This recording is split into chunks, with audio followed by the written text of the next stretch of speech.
From the Jungle Book, Kaa's Hunting, Part 1. His spots are the joy of the leopard, his horns are the buffalo's pride. Be clean, for the strength of the hunter is known by the gloss of his hide. If ye find that the bullock can toss you, or the heavy-browed sambor can gore, ye need not stop work to inform us. We knew it 10 seasons before. Oppress not the cubs of the stranger, but hail them as sister and brother. For though they are little and fubsy, it may be the bear is their mother. There is none like me, says the cub, in the pride of his earliest kill. But the jungle is large, and the cub is small. Let him think and be still. Maxims of Baloo. Kaa's Hunting. All that is told here happened sometime before Mowgli was turned out of the Seeonee wolf pack. It was in the days when Baloo was teaching him the law of the jungle. The big, serious old brown bear was delighted to have so quick a pupil, for the young wolves will only learn as much of the law of the jungle as applies to their own pack and tribe, and run away as soon as they can repeat the hunting verse. Feet that make no noise, eyes that can see in the dark, ears that can hear the winds in their lairs, and sharp white teeth. All these things are the marks of our brothers except Tabaki and the hyena, whom we hate. But Mowgli, as a man-cub, had to learn a great deal more than this. Sometimes Bagheera, the Black Panther, would come lounging through the jungle to see how his pet was getting on, and would purr with his head against a tree while Mowgli recited the day's lesson to Baloo. The boy could climb almost as well as he could swim, and swim almost as well as he could run. So Baloo, the teacher of the law, taught him the wood and water laws, how to tell a rotten branch from a sound one, how to speak politely to the wild bees when he came upon a hive of them 50 feet above ground, what to say to Mang the bat when he disturbed him in the branches at midday, and how to warn the water snakes in the pools before he splashed down among them. None of the jungle people like being disturbed, and all are very ready to fly at an intruder. Then, too, Mowgli was taught the stranger's hunting call, which must be repeated aloud till it is answered whenever one of the jungle people hunts outside his own grounds. It means, translated, "Give me leave to hunt here, because I am hungry." And the answer is, "Hunt then for food, but not for pleasure." All this will show you how much Mowgli had to learn by heart, and he grew very tired of repeating the same thing 100 times. But as Baloo said to Bagheera one day when Mowgli had been cuffed and had run off in a temper, "A man's cub is a man's cub, and he must learn all the law of the jungle." "But think how small he is," said the Black Panther, who would have spoiled Mowgli if he had had his own way. "How can his little head carry all thy long talk?" "Is there anything in the jungle too little to be killed? No. That is why I teach him these things, and that is why I hit him very softly when he forgets." "Softly? What dost thou know of softness, old Iron Feet?" Bagheera grunted. "His face is all bruised today by thy softness. Ugh!" "Better he should be bruised from head to foot by me, who love him, than that he should come to harm through ignorance," Baloo answered very earnestly. "I am now teaching him the master words of the jungle that shall protect him with the birds and the snake people, and all that hunt on 4 feet, except his own pack. He can now claim protection if he will only remember the words from all in the jungle. Is not that worth a little beating?" "Well, look to it then that thou dost not kill the man-cub. He is no tree trunk to sharpen thy blunt claws upon. But what are those master words? I am more likely to give help than to ask it." Bagheera stretched out one paw and admired the steel blue, ripping chisel talons at the end of it. Still, I should like to know. I will call Mowgli, and he shall say them, if he will. Come, little brother.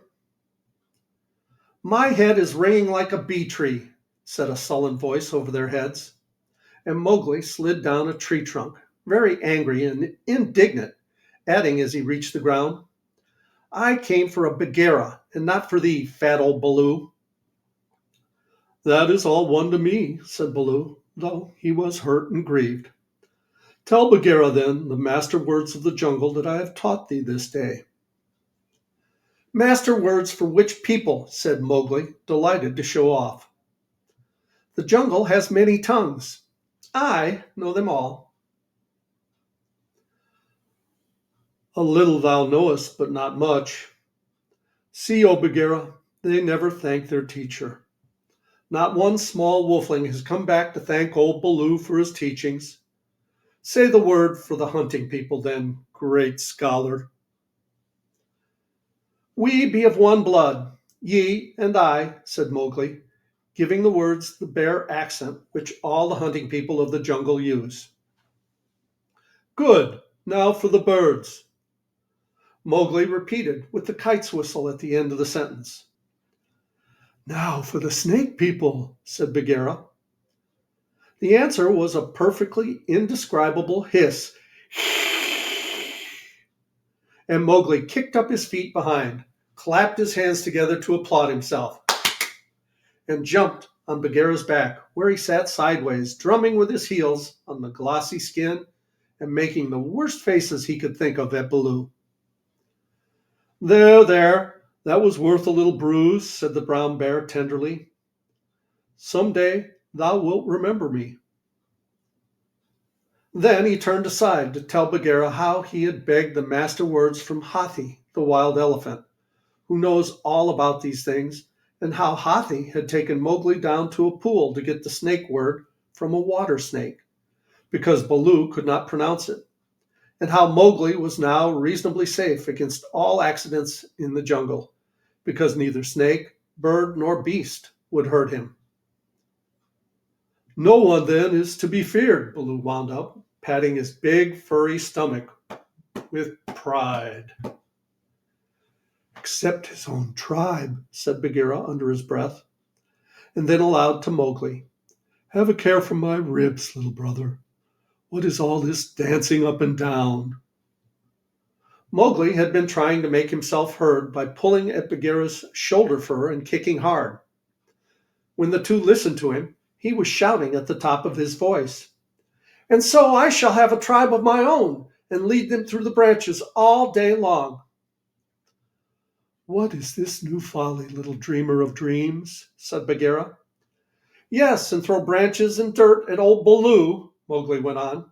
They have promised me this. Ah! Wolf! Baloo's big paw scooped Mowgli off Bagheera's back, and as the boy lay between the big forepaws, he could see the bear was angry. Mowgli, said Baloo, thou hast been talking with Bandarlog, the monkey people. Mowgli looked at Bagheera to see if the panther was angry too, and Bagheera's eyes were as hard as jade stones. Thou hast been with the monkey people, the gray apes, the people without a law, the eaters of everything? That is a great shame. When Baloo hurt my head, said Mowgli, he was still down on his back, I went away, and the gray apes came down from the trees and had pity on me. No one else cared. He snuffed a little. The pity of the monkey people, Baloo snorted. The stillness of the mountain stream, the cool of the summer sun, and then man cub? And then they gave me nuts and pleasant things to eat, and they carried me in their arms up to the top of the trees and said I was their blood brother, except that I had no tail, and should be their leader some day. They have no leader, said Bagheera. They lie. They have always lied. They were very kind and bade me come again. Why have I never been taken among the monkey people? They stand on their feet as I do. They do not hit me with hard paws. They play all day. They let me get up. Bad Baloo, let me get up. I will go play with them again. Listen, man cub, said the bear, and his voice rumbled like thunder on a hot night. I've taught thee all the law of the jungle for all the peoples of the jungle except the monkey folk who live in the trees. They have no law. They are outcasts. They have no speech of their own, but use the stolen words which they overhear when they listen and peep and wait up above in the branches. Their ways are not our ways. They are without leaders. They have no remembrance. They boast and chatter and pretend that they are a great people about to do great affairs in the jungle, but the falling of a nut turns their minds to laughter, and all is forgotten. We of the jungle have no dealings with them. We do not drink where the monkeys drink. We do not go where the monkeys go. We do not hunt where they hunt. We do not die where they die. Hast thou ever heard me speak of the Bandar log till today? No, said Mowgli in a whisper, for the forest was very still now that Baloo had finished. The jungle people put them out of their mouths and out of their minds. They are very many, evil, dirty, shameless, and they desire, if they have any fixed desire, to be noticed by the jungle people. But we do not notice them even when they throw nuts and filth on our heads. He had hardly spoken when a shower of nuts and twigs spattered down through the branches, and they could hear coughings and howlings and angry jumpings high up in the air among the thin branches. The monkey people are forbidden, said Baloo. Forbidden to the jungle people. Remember. Forbidden, said Bagheera, but I still think Baloo should have warned thee against them. I? How was I to guess he would play with such dirt? The monkey people. Bah! A fresh shower came down on their heads, and the two trotted away, taking Mowgli with them. What Baloo had said about the monkeys was perfectly true. They belonged to the tree-tops, and as beasts very seldom look up, there was no occasion for the monkeys and the jungle people to cross one another's path. But whenever they found a sick wolf or a wounded tiger or bear, the monkeys would torment him and would throw sticks and nuts at any beast for fun and in the hope of being noticed. Then they would howl and shriek senseless songs and invite the jungle people to climb up their trees and fight them, or would start furious battles over nothing among themselves and leave the dead monkeys where the jungle people could see them. They were always just going to have a leader and laws and customs of their own, but they never did, because their memories would not hold over from day to day, and so they settled things by making up a saying. What the Bandar log think now, the jungle will think later.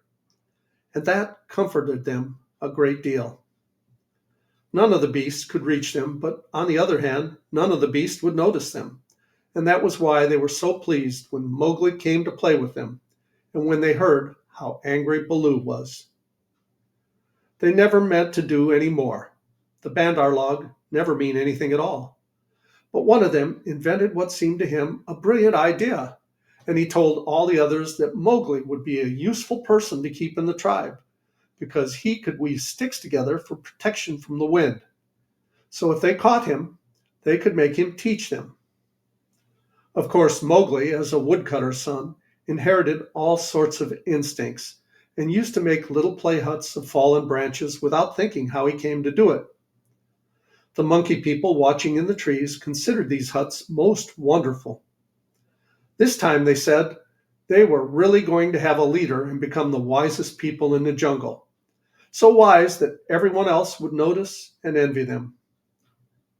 Therefore, they followed Baloo and Bagheera and Mowgli through the jungle very quietly till it was time for the midday nap, and Mowgli, who was very much ashamed of himself, slept between the panther and the bear, resolving to have no more to do with the monkey people. And we'll pause here and we'll continue with this story, Kaz Hunting, in the next video. Please like, subscribe, leave a comment below. I love you guys. As Tigger says, ta-ta for now.